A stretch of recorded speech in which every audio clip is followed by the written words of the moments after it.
खोज खबर स्पेशल में आज बात होगी शहर दर शहर मौत के बाजारों की।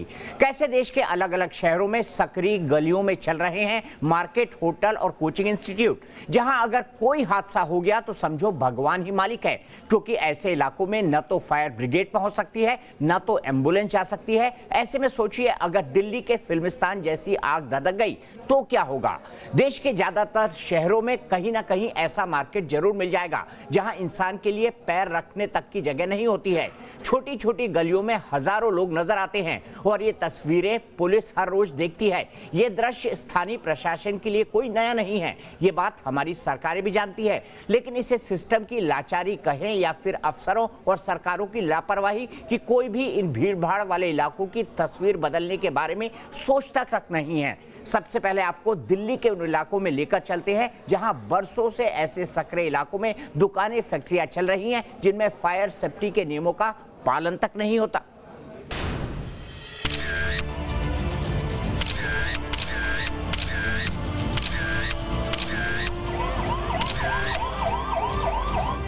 दिल्ली के फिल्मिस्तान के अनाज मंडी इलाके में आग ने जो तांडव मचाया वो 43 लोगों की जिंदगी लील गया। एक अवैध फैक्ट्री के भीतर नींद के गहरे आगोश में सोए लोग इस आग के साथ ही काल के गाल में समा गए और पीछे छोड़ गए कई सवाल। जिस फैक्ट्री में आग लगी वो अवैध थी, बहुत ही सकरे इलाके में घर के भीतर फैक्ट्री थी, आग से निपटने का कोई इंतजाम नहीं था। सिर्फ अनाज मंडी इलाके में 100 से ज्यादा अवैध फैक्ट्रियां चल रही हैं। यहाँ सकरी गलियों में इमारतों के बीच झूलते बिजली के तारों का जाल फैला नजर आता है। लापरवाही किसकी रही ये सारा जांच का विषय है, लेकिन जब हमने अपने स्तर पर इस एरिया को घूमा, यहाँ लोगों से बात की, तो हमें लापरवाही जो है वो कई लेवल पर सीधे तौर पर नजर आई।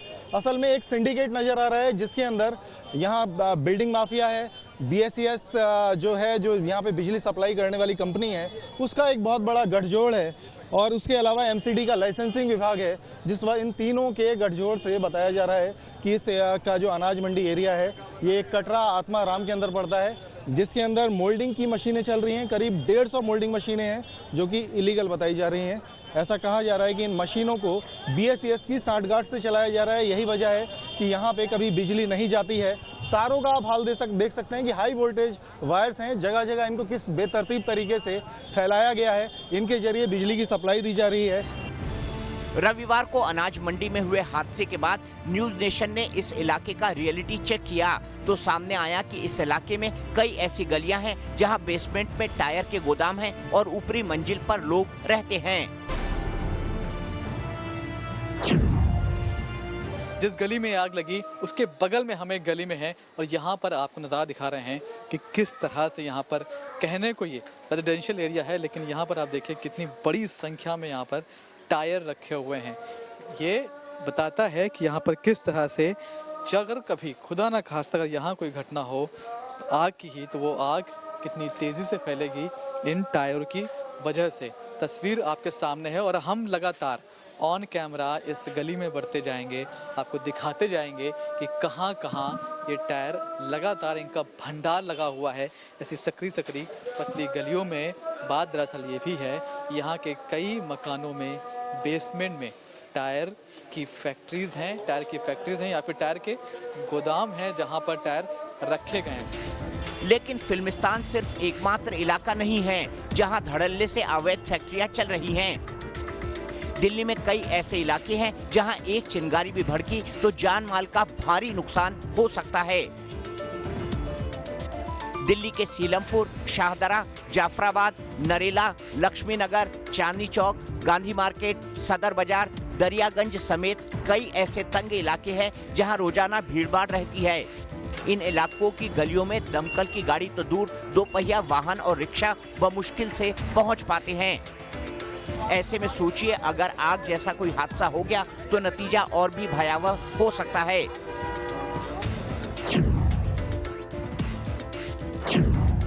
पहले भी पहाड़गंज को बहुत सेंसिटिव माना जाता है।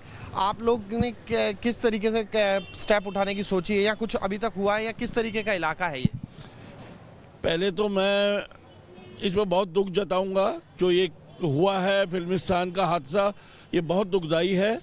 और हमें डर लगता है अपने पहाड़गंज से कि कल को कोई हादसा अगर पहाड़गंज की किसी गलियों में ऐसा हो गया, बहुत डेंस गलियां हैं, बहुत पतली गलियां हैं, यहाँ फायर टेंडर जाने बड़े मुश्किल हैं। इसलिए हमने कई बार सरकार से गुजारिश की है कि कोई ऐसा बनाया जाए सिस्टम जिससे हमें बचा जाए। तारों का जाल या इलेक्ट्रिक सप्लाई वो ऐसी हो कि उसमें कोई स्पार्किंग का गुंजाइश ना रहे।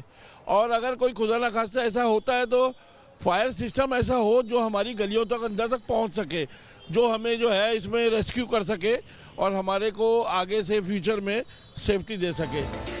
दिल्ली में कहां-कहां अवैध फैक्ट्रियां या कारोबार चल रहा है, इसकी सीधी जिम्मेदारी एमसीडी की बनती है, क्योंकि दिल्ली नगर निगम ही फैक्ट्री या कमर्शियल काम के लिए लाइसेंस और मंजूरी देता है। साथ ही कहीं अवैध तरीके से कामकाज चल रहा है तो उसको सील करने की जिम्मेदारी भी एमसीडी की होती है। एमसीडी के अलावा Delhi police, Delhi fire service और स्थानीय प्रशासन भी किसी इलाके में अवैध तरीके से चल रहे कारोबार पर नजर रखता है। फायर सर्विस किसी फैक्ट्री को एनओसी जारी करता है और एनओसी नहीं लेने वालों पर कड़ी कार्रवाई करता है, जबकि दिल्ली पुलिस को चप्पे चप्पे का पता होता है कि कहां कौन सी इमारत बन रही है, किस बिल्डिंग में क्या कारोबार चल रहा है। बावजूद इसके कोई कार्रवाई नहीं की जाती है। जबकि सुप्रीम कोर्ट भी रिहायशी इलाकों में चल रही फैक्ट्रियों को सील करने का आदेश दे चुका है। इसके बाद भी दिल्ली के अलग अलग रिहायशी इलाकों में 2800 फैक्ट्रियां अब भी चल रही हैं। कई बार बिल्डिंग बना लेते हैं लोग और रेसिडेंशियल के जैसे बनाई और उसको बाद में इंडस्ट्रियल में कन्वर्ट कर लिया, जो इस बिल्डिंग के साथ भी हुआ है, या कॉमर्शियल कन्वर्ट कर लेते हैं और वहाँ पे ना फायर एस्केप है, ना फायर फाइटिंग का कोई सिस्टम है। दरवाजे और खिड़कियाँ इतनी नैरो हैं या बंद की गई है या उस पर जाली लगा दी गई कि कोई एस्केप रूट है ही नहीं लोगों के लिए। तो एक ये है कि वहाँ पे प्रॉपर ओपनिंग हो, प्रॉपर सर्कुलेशन होती रहे, बिल्डिंग के अंदर भी और बिल्डिंग के आसपास, बिल्डिंग के बाहर भी, तो वो प्रोविज़न है। न सिर्फ दिल्ली बल्कि देश की आर्थिक राजधानी माने जाने वाले मुंबई का भी हाल इससे जुदा नहीं है। यहाँ भी इतने सकरे बाजार है जहाँ रोजाना हजारों लोगों की भीड़ रहती है। मुंबई के भिंडी बाजार, झवेरी बाजार, क्राफर्ड मार्केट, धारावी, भाईखला, कलबा देवी समेत ऐसे कई मार्केट हैं जहां छोटी छोटी गलियों के भीतर दुकानें चल रही हैं। ऐसे में अगर कोई हादसा हो जाए तो राहत और बचाव के लिए भी मुश्किल हो सकती है। सोचिए ऐसे में अगर इन इलाकों में आग लग गई तो कितना बड़ा खतरा मंडरा सकता है। यहाँ के हालात के बारे में मुंबई महानगर पालिका, महाराष्ट्र सरकार, मुंबई पुलिस को सब कुछ पता है। बावजूद इसके सभी आंखें मूंद कर बैठे हैं और ऐसा लगता है कि मुंबई के कई इलाकों में पहले जो हादसे सामने आए हैं उन्हें देखने के बाद भी इन सभी जिम्मेदार एजेंसियां और अफसरों की नींद नहीं टूट रही।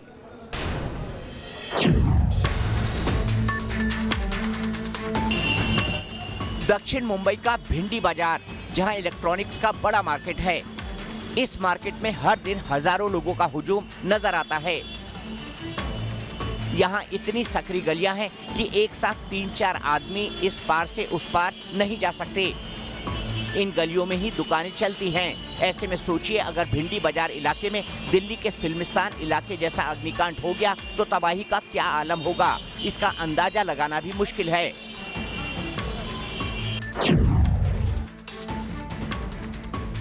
दक्षिण मुंबई का कालबा देवी ऐसा इलाका है जहां हर समय भीड़ भाड़ होती है। ये इलाका एक होलसेल बाजार है जहां आग लगने के बाद सबसे बड़ी मुश्किल फायर ब्रिगेड के लिए यहां तक पहुंचना है। इसी इलाके में 2015 में भयानक आग लगी थी जिसमें 3 दमकल कर्मियों की मौत हो गई थी और आग बुझाने में काफी मशक्कत करनी पड़ी थी क्योंकि आग वाली जगह तक फायर ब्रिगेड की गाड़ी नहीं पहुंच पा रही थी। इस वक्त हम कालबा देवी के गोकुल निवास बिल्डिंग के बाहर मौजूद हैं। ये सामने जो आपको ये गंदगी दिखाई दे रही है, दरअसल यहाँ पर एक 3 मंजिला इमारत था जिसका नाम गोकुल निवास था। 2015 में यहाँ पर आग लगी थी और इस आग में मुंबई फायर ब्रिगेड के 4 बड़े अधिकारियों की मौत हो गई थी, जिसमें खुद मुंबई फायर चीफ भी थे। उस आग के लगने के बाद क्या अभी भी यहाँ पर फायर प्रिकॉशन, फायर सेफ्टी के जो नॉर्म्स होते हैं, क्या उसका पालन किया जाता है? हमारे साथ यहाँ के कुछ रहवासी हैं, उनसे बात करते हैं, समझते हैं। आपने वो आग देखी थी, किस तरह की वो आग थी सबसे पहले? शुरुआत में काफ़ी जो नीचे मीटर रूम था, शॉर्ट सर्किट के कारण वो आग शुरू हुई। उस तक मालूम नहीं पड़ी कि इतनी आग वो बड़ी हो जाएगी, लेकिन काफ़ी समय के बाद वो आग इतनी बड़ी हो चुकी कि ग्राउंड फ्लोर से लेके 5 मंजिली इमारत थी, जो 8 साढ़े 8 बजे के शुमार में पूरी की पूरी ख़त्म हो गई।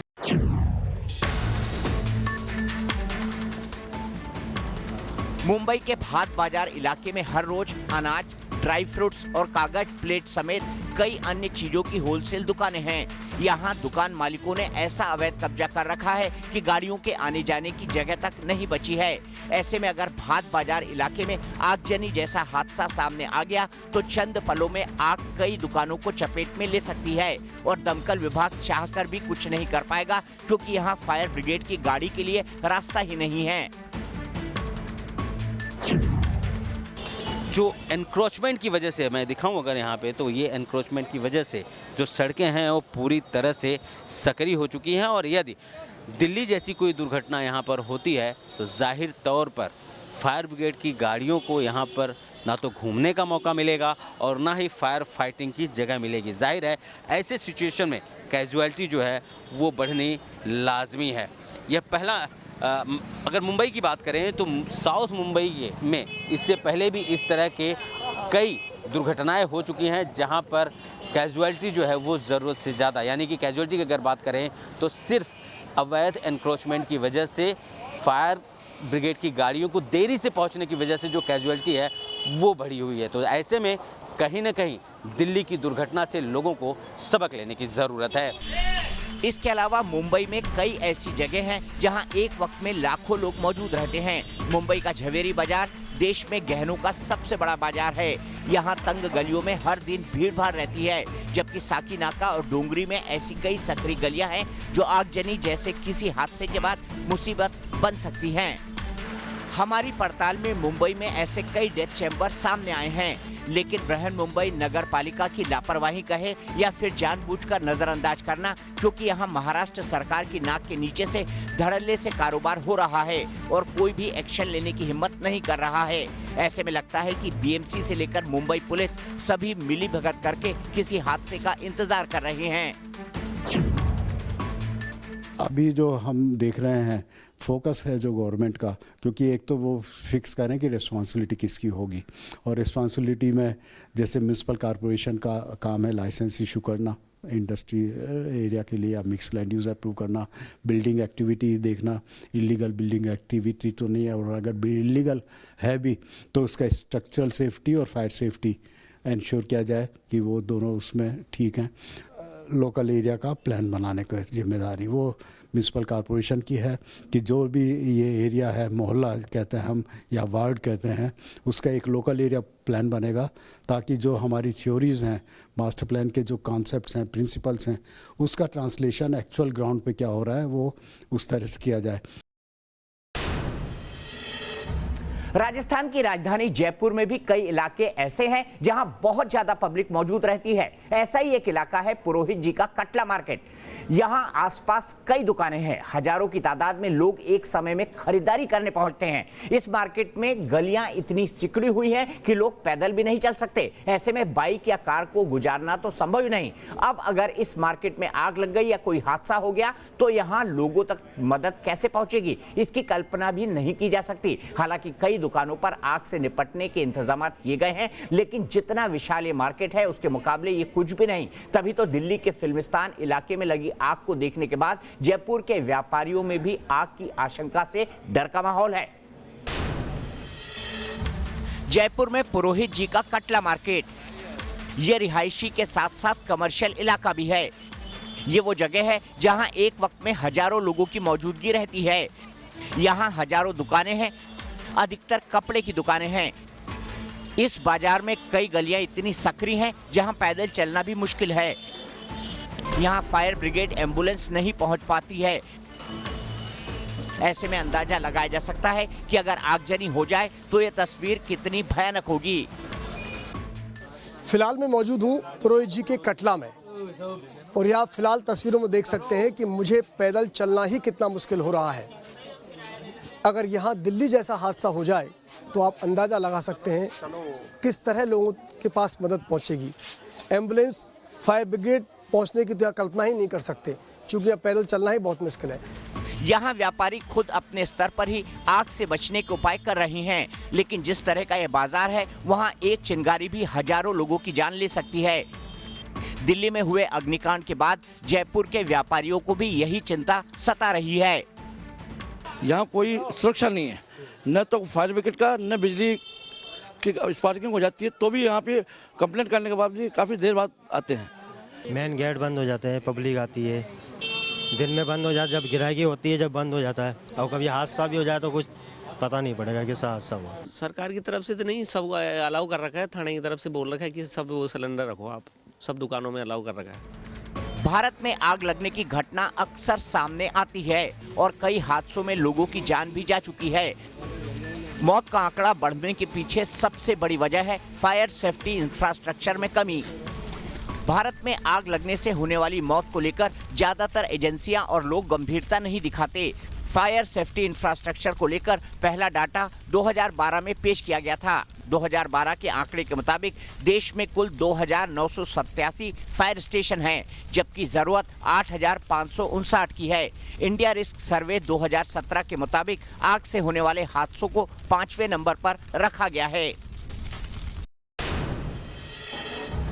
यूपी में भी कई ऐसे शहर हैं जिन्हें देखकर लगता है कि तारों के जाल के बीच किसी ने रिहायशी इमारत खड़ी कर दी है, क्योंकि गलियां बहुत छोटी छोटी है जिसमें बाइक तक नहीं निकल सकती। ऊपर से तार ही तार लटकते नजर आते हैं। लखनऊ, कानपुर, आगरा, मेरठ, मथुरा, वाराणसी समेत तमाम शहरों की सूरत एक जैसी लगती है। यहाँ कई ऐसे बाजार है जहाँ पैदल चलना भी मुश्किल है। ऐसे में अगर ऐसे किसी बाजार में आग लग गई या कोई हादसा हो गया तो फायर ब्रिगेड की गाड़ी को कोई गली के भीतर ला नहीं सकता। मतलब दमकल कर्मी भले ही पहुंच जाएं, लेकिन आग बुझाने में उनके पसीने छूट जाएंगे। यूपी के लाक्षागृह की हकीकत जानने के लिए न्यूज नेशन ने पड़ताल की। ऐसे इलाकों में हमारे रिपोर्टर गए तो जो सच्चाई सामने आई है उसने प्रशासन और हमारी सरकार को कटघरे में खड़ा कर दिया है।